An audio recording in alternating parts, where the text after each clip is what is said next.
Hey friends, how's it going? Happy Tuesday to you. And if you're joining us on the replay, happy replay to you as well. We're live and excited to welcome you to today's live level up conversation.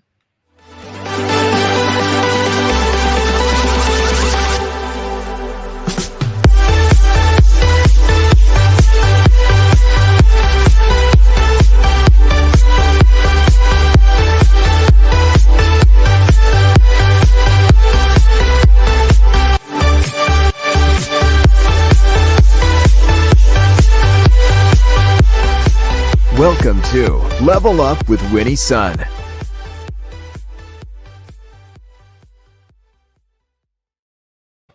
Well, hello friends. I'm your host, Winnie Sun.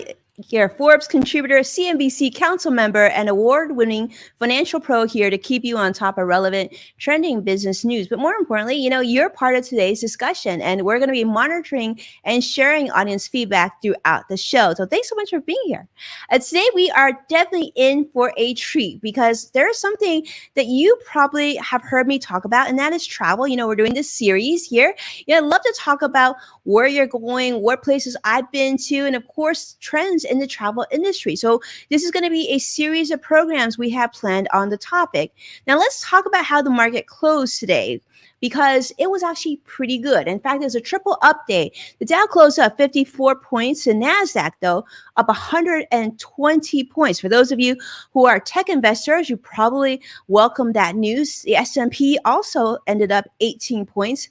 Now, if you remember, though, I want to talk about this a little bit. Last October, U.S. authorities replaced the pandemic ban on cruise travel with a conditional sailing order, which provided safety guidelines for cruise companies to sail guests from U.S. ports. Now, this required cruise ships to sail without at least 95% of the people on the boat needed to be vaccinated, and they needed to perform a test cruise to demonstrate safety procedures. Now, this was set to expire on November 1st, earlier this month, and after a few updates, the CDC has extended this order through January 15th. Now, also, as you remember, the cruise industry has said that they're trying very hard to make this work. In fact, the Royal Caribbean Group and Norwegian have even worked with, the very popular Scott Gottlieb, who is the former commissioner for the U.S. the Food and Drug Administration, FDA, implementing more safety strategies. Now, how big is this industry? From a financial standpoint, how does this impact the U.S. economy? Well, cruising contributed to over $55 billion to the American economy in 2019, just before the pandemic. It was actually up quite a bit, over 5% from 2018. This is according to a report by Cruise Lines International Association. But they also estimated, because of what's happened with the pandemic and the temporary suspension of cruising in the U.S., that actually they expected that to have a loss of $32 billion in economic activity, and a loss of over 250,000 American jobs as well. So if you've ever ridden a cruise, and I have, you may have wondered, is cruising back? And is it time to book your next trip, right? There's a lot of places we want to go to, and we're all really trying to get back to that new normal. Well, today we're in for a treat, because joining me today is Hugo Martin, veteran journalist, staff reporter at the Los Angeles Times. He covers the travel and tourism industries for the business sections. Hugo, welcome to the show. How are you? Hey, good, Winnie. Hi, thanks for having me.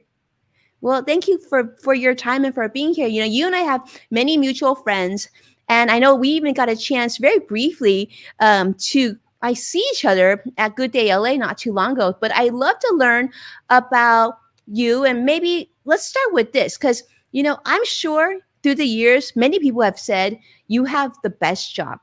And so I think many people are watching this and saying, how did Hugo, have you been traveling since you were 3? Have you been writing since you were 5? Tell us sort of the backstory of how you came to be in the role that you're in today.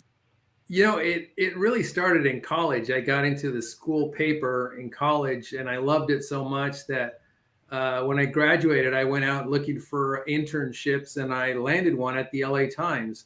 And I've been there ever since. I've been bounced around at the paper covering police, crime, courts, politics, you name it.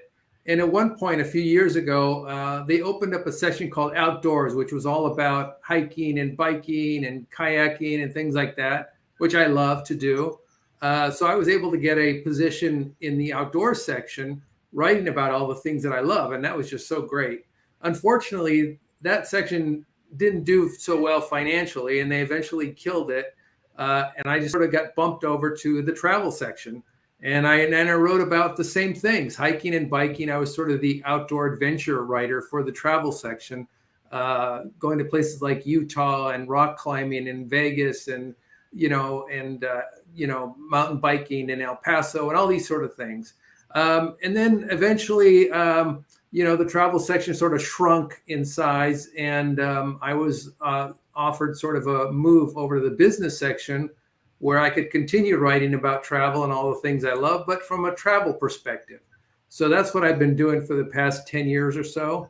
Not doing a whole lot of mountain biking or hiking or things like that, but, writing about the business side of that. Tourism and theme parks and airlines and hotels and cruise lines. So that's what Well, and you know what? I gotta tell you, I still agree. I still think you have like the best job, and I know you help so many people. And I gotta say, I've been following your work for some time, and that's actually why you're here today. Because I was reading one of your recent articles. I thought, wow, this is really important information. This is something that we definitely should share on the show. I want to say a quick welcome. I see a lot of our friends joining. Seeing Gabe from LinkedIn Live. I see Vicky on Facebook Live. I see Sadiq also joining us. I see many of you on YouTube. Thank you so much, Modern Mom. Thank you so much, all of you, for being here. We see your comments. And if you have any comments or questions for Hugo, feel free to jot them in. We'll try to include you into the discussion as well. So thank you so much for tuning in.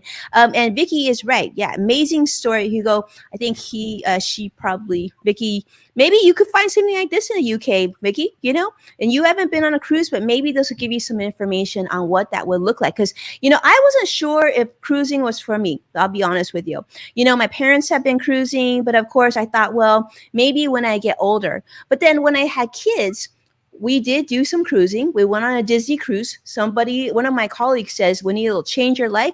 And sure enough, it changed my life. It was one of the easiest ways to travel with young children. And to this day, I will say all through the pandemic, my kids have been saying they want to go back on a Disney cruise. But then part of me is just like many of you watching, probably you're thinking, I don't know if that's the type of travel I'm ready for. Hugo had talked about hiking, right?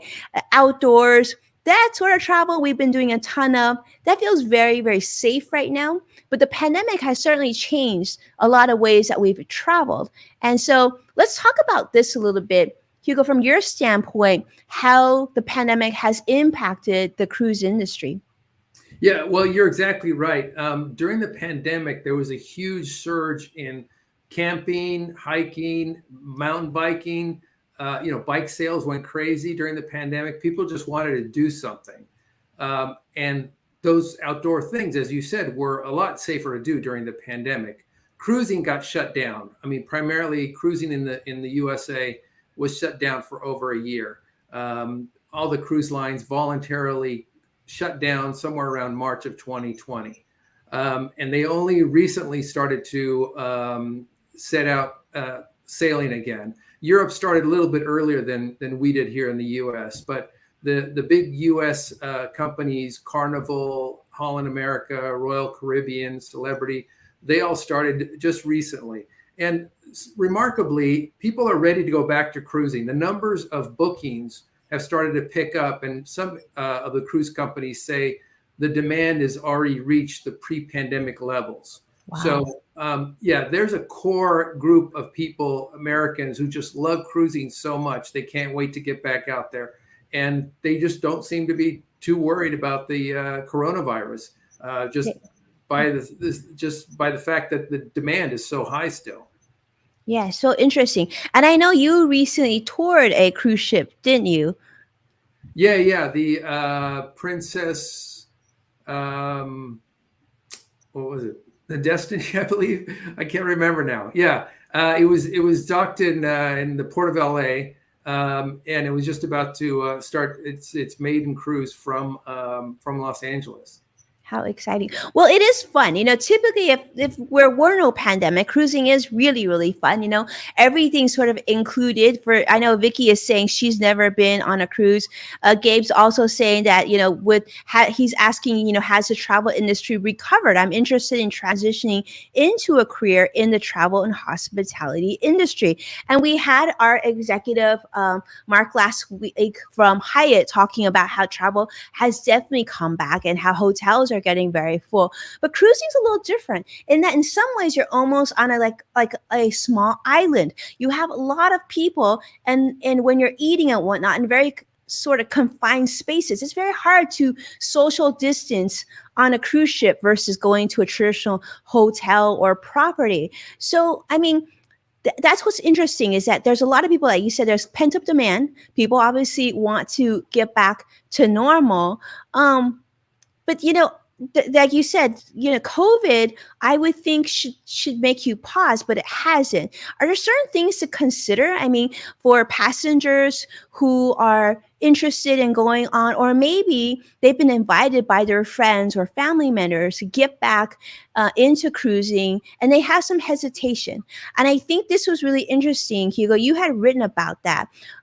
Is it difficult for former passengers, right? Who, let's say you go on a cruise and you do catch COVID. I guess one of the things I read in the article that I thought was really interesting is it difficult to press charges or sue for damages or health or issues like that? Yeah, that was the point of my story, is that suing a cruise line is very difficult. It's much more difficult than suing a regular business on land here in the U.S. Primarily because of jurisdictional reasons. I mean, you're out at sea. There's, all these issues with jurisdiction. I mean, who's in charge out there? There's also a lot of laws that the industry has adopted or has or is directed at the industry. Like, for example, there's something called the Death at Sea Act, which is a 1920s law that says if you die out at sea because of negligence on a boat, the most that your family can collect is your financial support. In other words, the money that you would have earned if you had lived. You can't get pain or suffering. You can't get you can't penalize the company, the cruise line, with lawsuit and taking some damages from them. So that's one thing. Also, when you book a cruise, there's something that's called the ticket contract. It's similar to when you buy an airline ticket, which it's a contract that basically sets out the rules between you and the cruise company. And these rules are very restrictive on what you could do. Number one, you can't join a class action suit against the cruise lines. That's what it says in the contract. Also, it says you have a certain limited time in which to file your lawsuit. And if you let it go too long, you're out of luck. You can't sue. It also says you have to sue in a particular courtroom, depending on what cruise company you are suing. For example, if you want to sue Princess Cruise Line, you have to file your lawsuit in Los Angeles. If you want to sue Carnival, you have to sue in Miami. It doesn't matter where you live. That's where you have to sue. So there's a whole bunch of these sort of limitations on the passenger to try to get some sort of damages out of the cruise companies. So yeah, if you get on a cruise line and you get sick, you're very limited in what you could extract from the cruise company if you feel like they've been negligent, that they didn't do their job in keeping you safe. Oh, that's so interesting. Yeah, Vicky is definitely surprised to hear that. And I'll see, Hugo, I've been on several cruises, and actually this is information that's sort of new to me. And I'm thinking many of you as well, because when you do sign up for your cruise, you're very excited. You make your deposit, right? And then at one point you pay up your cruise, and you're given pages of documentation to review and sign relatively quickly. And so oftentimes, right, we don't go through these contracts line item by line item and highlight the things that are more critical. But it's something to keep in mind. I think because of the pandemic, it's also taught us the importance of really factoring these things in. I mean, I don't think, Hugo, we would have had this in-depth discussion about the legal ramifications of one of our loved ones got ill on the cruise, because sometimes in the past, right, people might get stomach poisoning, right? But it wasn't to this degree where you have so many people that have contracted COVID, and these sort of issues have come up. So this is probably something new. I mean, in your years of doing this, how has it been for you? What are you hearing from people who are interested in cruising? Are you still hearing that from the people that you're meeting? Are they still excited about going on, or do you feel like it's just because they're just been home for so long, they just want to get back on the boat? Yeah, I think that's part of it, is people wanting to get out, just do something that they've been locked up for a year. The interesting thing about cruise companies is, before the pandemic, there was a lot of concern also about crimes that take place on a cruise ship. Obviously, there are no police out there, patrolling the cruise line. There's cruise employees. So if there's a crime that happens to, involve a cruise employee, well, they're the enforcers of the law out there, and they're also the witnesses. And in some cases, they might be the suspects. Sometimes cruise companies have been accused of not reporting crimes. This is a whole big issue about, how cruise companies deal with crimes that take place out at sea. So that's always been an issue. And now that, coronavirus has come about, now the issue is, getting sick at sea. And that this is nothing new. There's been outbreaks on cruise ships in the past, norovirus and other things, people getting sick from maybe someone, some food or something that was served. Mm-hmm. And next thing you know, everybody on the ship is sick. So that's nothing new. But the coronavirus does add this new wrinkle that makes it a little more worrisome and make people think twice about, getting on a cruise ship. But you're right. There's huge pent up demand, and there's people that are just saying, I'll take my chances. I'm going. The good news is that almost all of the major cruise lines are now, requiring a lot of health protocols. I mean, obviously, everybody has to be vaccinated to go on these cruise ships. And when I toured this particular cruise ship, not only that, they did the, the temperature on your head and make sure you're not running a fever. You have to wear a mask all the time. There's certain places where you have to keep social distance. In elevators, you have to wear a mask. They've also done away with certain things like the buffet table, where everybody would, grab around the buffet and feed themselves. That's no longer happening on most cruises. Nightclubs and dancing and all that sort of thing is very limited on cruise ships, just to try to eliminate that risk. But then Hugo, how do they deal with things like, we know, like a lot of these cruise ships, right, they have very elaborate setups for like dinner and lunch, where you have a lot of people in a confined space. Because the boat can only, the boat is only so big. It's not like it's that easy to have, just small groups of people eating at any given time. And we've been taught that now with the coronavirus, when you go on a plane, if you need to eat, one of the best things you can do is wait about 30 minutes after everybody's eaten, put their mask back on, and then you could take your mask out, and then you could sit more safely eat. How would you do that on a cruise ship? Well, the thing that I was told when I took a tour of the cruise ship is what they're trying to do is require reservations for dinner. And in that way, they'll sort of reduce the sort of crowding around, dinner time and lunchtime and whenever it's time to eat. So you'd basically book it on your phone, or they give you a particular app, and you'd say, this is the time I'm going to eat. And that way they could limit how many people are gathering around for a particular meal. I mean, there's only so much you could do. There's places where people are going to congregate, and there's nothing you could do except everybody has to wear masks and try to social distance as best they can. Right. So that's really helpful. Sadiq is joining us from LinkedIn Live, and I see Sadiq adding a lot of comments in here. In particular, he's also mentioning the importance of us remembering that there are a lot of people who are employees of the cruise that are working there all year long, right? This is their career. So things to think about as well. I'm guessing that a lot of the restrictions that we're hearing for guests being that, there's different governing bodies because you're out in sea, that's probably one of the things you would be concerned about as an employee there as well. We're probably not going to get into that, Sadiq, but thank you for sharing your comment on that. Vicky is asking, so, we had mentioned that it's going to be more difficult to do a traditional, if let's say someone gets ill, or let's, even more so, someone dies, a loved one dies, there's less that you're able to sue for. One of her questions, well, is this something that travel insurance would be able to cover? I don't know. Do you know? I would think travel insurance is about the cost of your trip, reimbursing you if you need to, leave the trip or cancel the trip. There is certain insurance as well, medical insurance, that will help pay for, say you have to be evacuated by helicopter or by ship or something like that.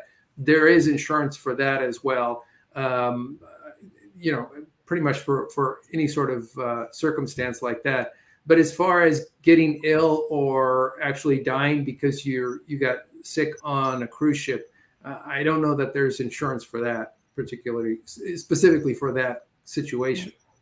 Right. So Vicky, there's your answer to that. And I think that makes a lot of sense. I mean, I know that, previous to the pandemic, obviously many of you know that I am a very avid traveler for business before the pandemic, and with my family. That's sort of our hobby as a family. We buy less material things, and we like to make memories together. So travel is our big thing. And one of the things that we've done in the past is making sure you use the right credit cards to purchase your travel events, because some of them include exactly what Hugo talked about. In case something happened, so certain insurance that the credit card would provide would do things such as replace lost luggage, or if you need to be evacuated for medical reasons, there are certain stipulations that could come into play. So thank you so much, Vicky, for that question. Hopefully we were able to answer that. But let me ask you this, Hugo. You've been following this carefully. There's talks that some of these provisions that the CDC has laid out might cease to exist sort of mid-January. I know, we don't have a crystal ball, but what are your thoughts? Do you think this is going to be continued on, or do you think a lot of, the vaccination requirements and all these things, do you think some of that will be lifted? Because we're seeing even here in Southern California, a lot of stores now, you go in, especially here where I'm in Orange County, people aren't wearing masks anymore. Like, although I would like them to, they don't, right? So do you think that there's going to be that sort of change with the cruise industry? I think a lot of that's going to be driven by the passengers. It's what the passengers are going to feel comfortable with. I myself went to a concert recently where everybody was required to be vaccinated, and the crowds were huge. I mean, we loved it because we knew that we were pretty safe hands there. And I think the same is going to be true for cruises. Will people feel comfortable going on a cruise ship when vaccination is not required? I don't know. I think that a lot of people will feel more comfortable getting on a cruise ship knowing that everybody's vaccinated, including the employees. And it's possible that cruise companies might mix it up. They might say, this is a vaccinated cruise. Everybody's going to be vaccinated and you could book it. Or here's one where it's not required. You could book that too, and you make the choice. But I think it's all going to be driven, obviously, by, the almighty dollar, by the passenger and what they want to spend their money on. Great. Yeah, that makes perfect sense. Makes a lot of sense. That way you basically, like you get to pick what room. You can also pick what type of cruise that you're comfortable with, and do what makes most sense for you. Now, just let me ask you, Hugo, for you, getting on a cruise anytime soon? I don't have any plans for a cruise anytime soon. For the first time since COVID, in a week or so, I'm very excited about that. But I'm telling you, there's a lot of, you gotta show your credentials. You got to show that you've been vaccinated. In some countries, you got to show that you've taken a test. There's a whole lot of stuff that you have to worry about that, is completely new. And I'm just freaked out, hoping I don't mess up and get something wrong. Well, I'm thinking you are going to be in good hands because you are you, Hugo. So I'm sure you're just going to have the most amazing trip. But it's kind of like when we had a transition and all of a sudden we had to go through TSA. Remember before? Remember when we didn't have to do that? You get all these things where we had to think about TSA and pre-check and global entry and all these things. But I think it's just another box we got to check. And if it gets us through this process, then so be it. I want to say a quick hello. I see Joshua joining CrossX Fighter joining us from YouTube Live. It's great to see you as well, my friend. Thank you so much. And yeah, Vicky is loving the content. Hugo, thank you so much for sharing this. This is why I personally invited him, because I was really hoping he would come on. A wealth of knowledge, Hugo. I gotta tell you, I love this conversation. Definitely want to have you come back. But let's do a little speed round because we do that amongst friends.